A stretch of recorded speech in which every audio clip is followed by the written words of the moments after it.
to allow all attendees to hear you. This system will notify you once you begin your broadcast. The broadcast is now starting. All attendees are in listen-only mode.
Welcome to the Offshore Oil and Gas Combust Flow and Treat Options and related to IIoT webinar this morning. That's kind of a long sentence, but what we're doing is leveraging the industrial Internet of Things and what we call the industrial Internet of Wisdom to provide information that will be useful to the end users and suppliers and EPCs and consultants in the whole area of combust flow and treat, which is about a $300 or $400 billion industry right now.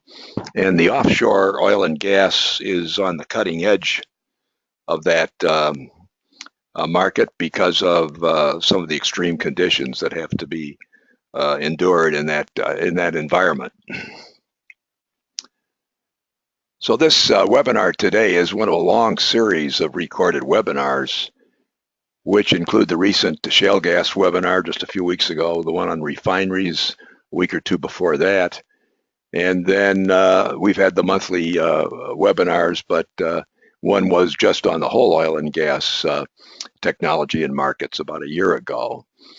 So these are the links which you can view the actual recordings for some of these, but also by from our website homepage, you can also view all 20 or 30 of the previous webinars here. You can't actually see the PowerPoints unless you subscribe to our IIoT and remote O&M report. But the purchases for combust flow and treat and offshore are going to be improving. The offshore oil and gas industry, even at its low point this year, will invest over $150 billion. While total investment has been falling since 2014, really, the investment in IIoT and remote O&M has been increasing, with total investment moderately increasing through 2022, coupled with accelerated IIoT investment. This market will be significant for not only the IIoT providers, but the combust flow and treat suppliers who can leverage IIoT to increase their market to what we have defined as, rather than service obtainable market, to WOM, W-O-M, which was wisdom-based obtainable market. And that includes adding IIoT-related products to combust flow and treat products. So one reason it will be very important is that the cutting-edge IIoT and remote monitoring technologies are needed due to the remote surface locations of rigs, and of course the difficult challenges of subsea operation. Let's take a look at the markets. We have a very interesting situation now where under the Trump administration And the oil and gas leasing program, essentially most all of the available offshore properties are proposed to be made available for drilling. And so this includes 47 potential lease sales in 25 of 26 planning areas, including 19 off the coast of Alaska, 7 in the Pacific region, 12 in the Gulf of Mexico, and 9 in the Atlantic. So this is a complete reversal at the federal level. There is some debate as to what effect state limitations would have on all this. And again, this is a proposal at this point in time. So the actual outcome is still somewhat in doubt, but it obviously could make a big difference in the offshore markets around the United States. Offshore investment has been dropping to a low really this year, as we said, of $155 billion, but it's going to be increasing at modest levels over the next few years. And however, it is not going to obtain the very high levels that it had in 2014. And of course, the one reason is the low cost of shale gas and oil, as we demonstrated and documented in our webinar a few weeks ago. So the production is going to be relatively constant over the period of time. So the new investment really is for the fact that the production is going down in some of the original drilling sites. And it's uneven country to country. With the US and UK investments were hit harder and will probably recover only to about 60% of the former levels in the US and 42% in the UK. The contrast is the rig count, which has dropped greatly, whereas on frac intensity, it's been going up over time. The TechnipFMC is an interesting company to be following because they're in the offshore area in a big way, and as you can see, they are identifying the subsea area is going to be characterized by smaller projects and direct awards, a growing prominence of independents, and growth in gas developments subsea. So there are subsea opportunities in a number of locations, and the purple areas indicate projects that will be larger than $1 billion, and most of those are in Africa and one in India. So those are what's going to be coming up over the next couple of years. Let's discuss IIoT related to offshore. And we have, 50,000 forecasts for the guide control, which are your top two lines here. And then we have measure. We have liquids is the highest of the measure categories here, which is a little over 1.2 billion a year, growing slightly.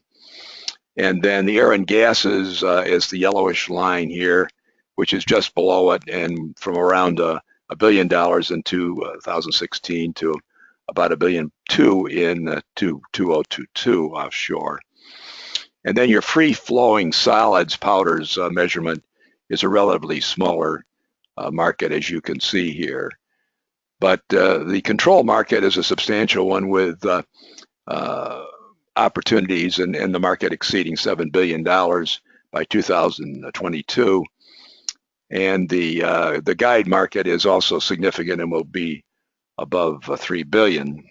And the guide includes process management software and also the revenues from subject matter expertise. a lot of new and developing IIoT technology is taking place. For instance, BP is moving toward the latest wireless technology, which of course is a big boost to the ability to cheaply monitor all your valves and pumps and et cetera. And on Clare Ridge, there are 125 wireless internet gateways across the plant. So this is just one example here, and they are fitting out the Clare Ridge Quad 204 and other facilities with the wireless technology.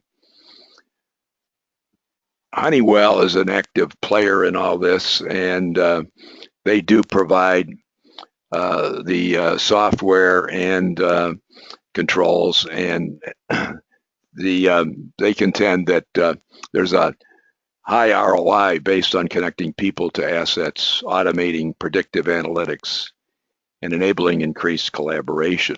The difference for offshore oil platforms is reduced production losses and unplanned downtime, and increased safety and regulatory compliance. And this is resulting in a 6-time return on yearly investment. Here's some samples. For instance, Songa is using IIoT on a fleet of semi-submersible rigs.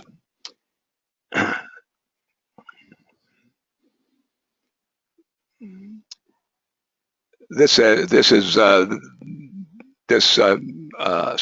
is using the IFS IIoT business connector to have assets transmitting condition readings to its enterprise resource planning system, which then form the basis for planning and optimizing maintenance activities, and has proved very cost effective.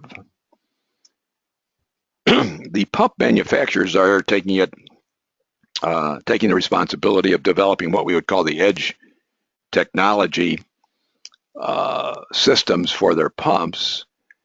So Cameron Subsea Pump Control System offers seamless integration of subsea and topside control systems, and it includes control optimal operation of the subsea system and claims high reliability and high availability, and has been supplied for many projects, not only for multi-phase pump systems, but for compressors and the manifold systems and control of production trees. Seaway Heavy Lifting contracted with Sea Tools for the design and delivery of a piling template instrumentation and control system. So they were using IoT all the way along to through the construction process of the piling system. We have a intelligence system in the IIoT and in all our other services too, with hundreds of thousands of documents, and they're all case histories and articles and conference papers and so forth that are keyed so that you can click quickly on them. And as you can see here, for installing a wireless heart system, it shows up under a number of these keywords. And we have these articles that are quickly available. They're part of the IIoT and remote monitoring service. Let's go into the processes themselves. So you've got really fixed platforms, jackup, semi-submersible, drill ships, FPSOs, and FLNGs. And all these processes do have combinations of the flow and treat and large expenditures for all of these things. And on an offshore compressor platform, you not only have the compression and movement, but also you have the separation processes to remove H2S and other contaminants. So you have lots of pumps and valves, controls, and process equipment. Here's another way to depict all that. And you do have enhanced recovery, and you've got utilities, you've got all sorts of additional items that are additional processes that are peripheral processes to the main processes.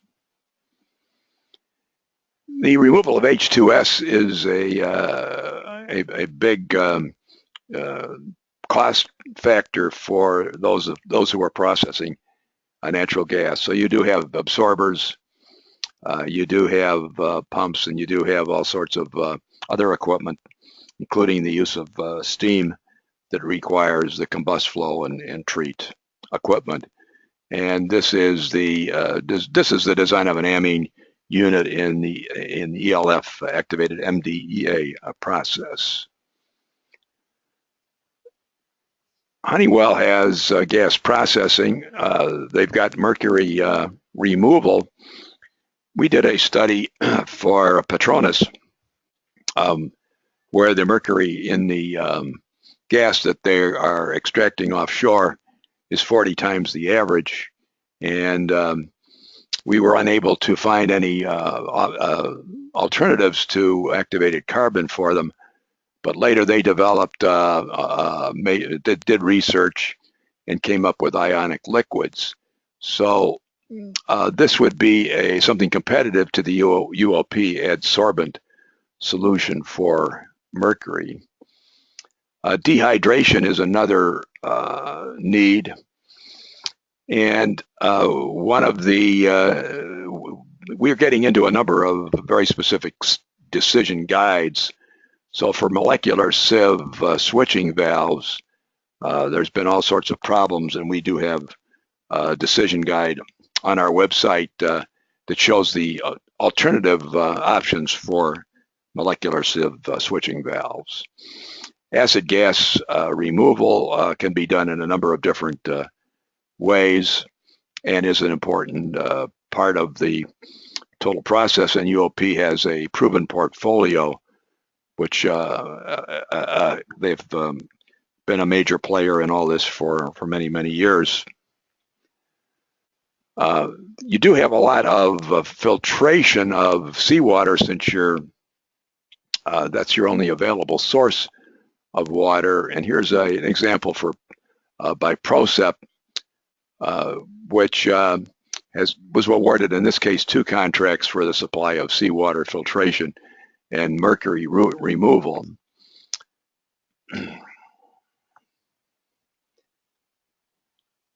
NOV also supplies seawater and produced water treatment systems, and here is an example of one that they supplied for BW Offshore.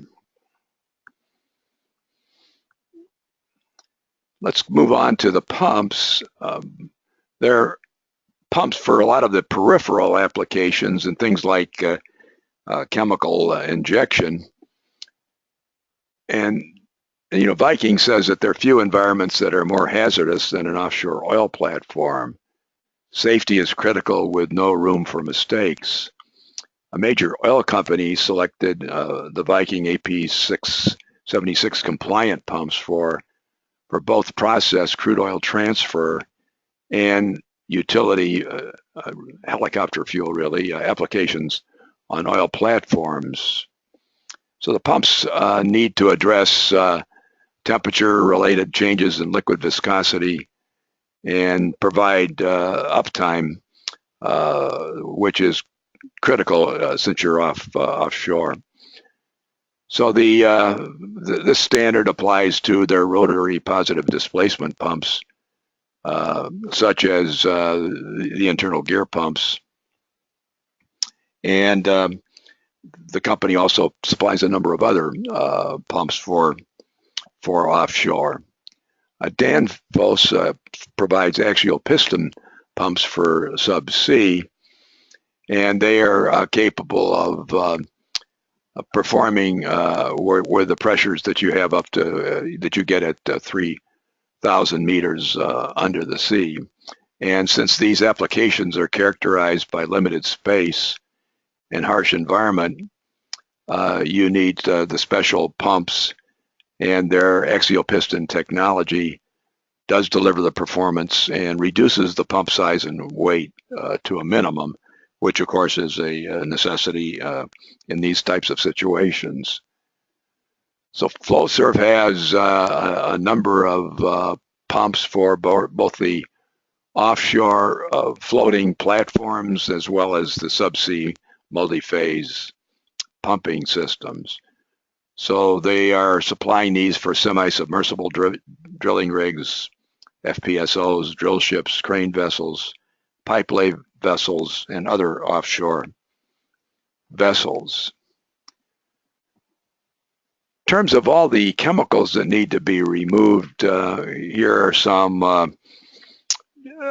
data from LEWA, which shows in one column the chemicals and in the second column the purpose. And so you do have a range of chemicals with various different viscosities, corrosion potential, etc., that need to have special pumps for those services. And again, this is looking at it a little bit different way, but the chemicals themselves and their purpose. We won't go into some more of these details, but again, you have the glycol. We're back to the gas drying again, where you have to inject the glycol. And some more on the pump options. And again, more on some of the details here that we probably don't need to go into here. You are, if you do subscribe to the report, have access to all these reports, and then each slide is actually accessible in one of the searches that we have here. The electric submersible pump is huge in the offshore, and there are a few players whose revenues are in the $billion range for these electric submersible pumps. As you can see, that on the left-hand part of the screen here, that are down in the wellhole itself, and therefore have to be very special and rugged designs. And Baker Hughes, Weatherford, Wood, Alness are all suppliers. And each of these systems also requires other flow and treat equipment. So the pumps do require both drain valves and check valves, and of course all sorts of sensors and data acquisition instrumentation, which is particularly critical because of the inaccessibility of the pumps themselves. And these are the ways that the pumps need to be sized and the systems need to be designed. And there is some controversy in terms of the types of pumps that you can be made available and should be made available for multi-phase pumping. And one is the twin screw pump, and the other is the heliocoaxial pump, HAP. And there are differences between the two, but there is more multi-phase pumping taking place. And so some of these differences between these two approaches here will be useful.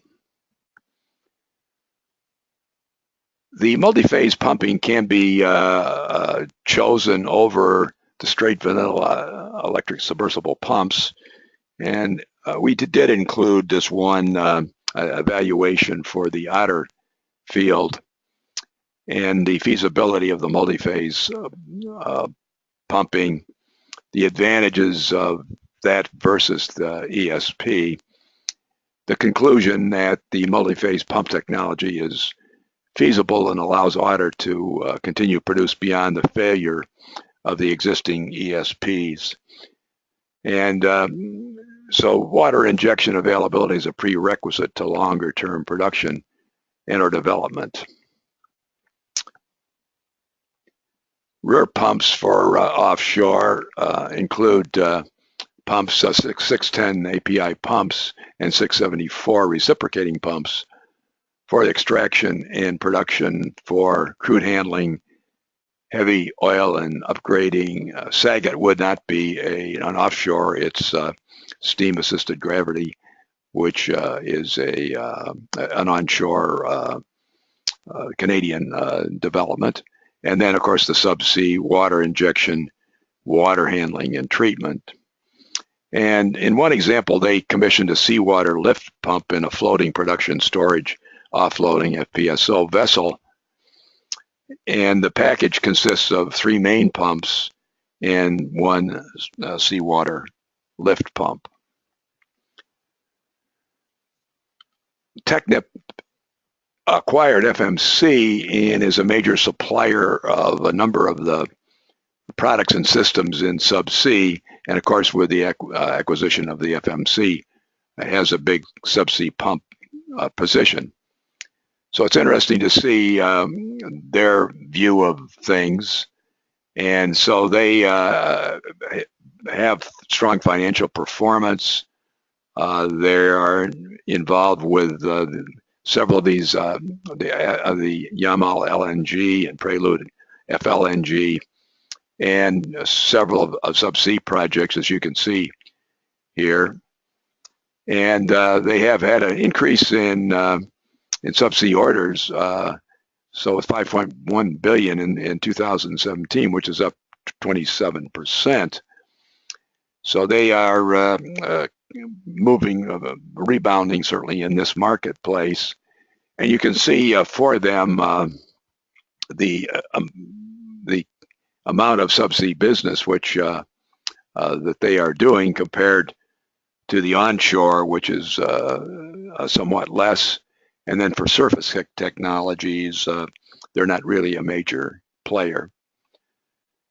So one of the FMC pumps is the Plunger pump that's available at 10,000 PSI for blowout prevention, and it can be a skid with offshore oil and gas applications. Let's move on to valves. So ball valves are extensively used in offshore piping systems, and smaller ball valve designs have been attractive and have been available since the early 1990s. They found acceptance in the offshore field because of their reduced size, weight, design, and modularity. So the ball valve is obviously one of the valve options that are available. And in addition to the number of valves, and by the way, we individually forecast 6 different types of valve for each application, and then we do further segmentation by control versus on-off valves. So we have hundreds of thousands of forecasts in really 12 different segments for valves through all these different applications. But valve materials are also a consideration that's very important, and they include the whole range from austenitic stainless steels to higher alloy steels and other materials. Choke valves in the offshore oil and gas are an interesting subject because it shows the need for what we call decisive classification. This is a market that ranges from $250 to $400 million per year, depending on the definition and where we are in the oil and gas up and down volatile cycle. But the significant portion of choke valve sales are to oil and gas companies. The definition has a major effect on the revenue determination. So the terms choke, control, and axial are used in different ways.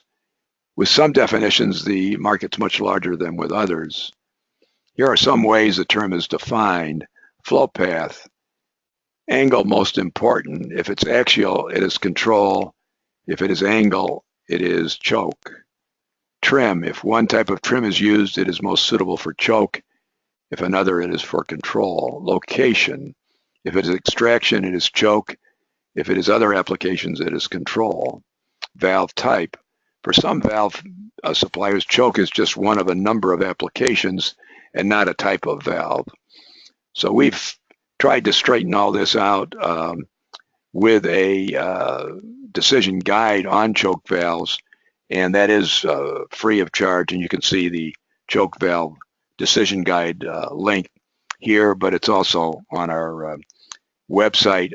If you go to the top of our website and look over on the right on decision guides, you'll see a link to this and a number of other decision guides. So produced water is obviously another big user of valves. And here's an example of Intermec, who was awarded a management project, a valve project by McDermott, Arabia. And this is for a project offshore of Saudi Arabia. And it contains a large number of valves. And what I might also say there is these are in a 22-mile, 20-inch pipeline offshore.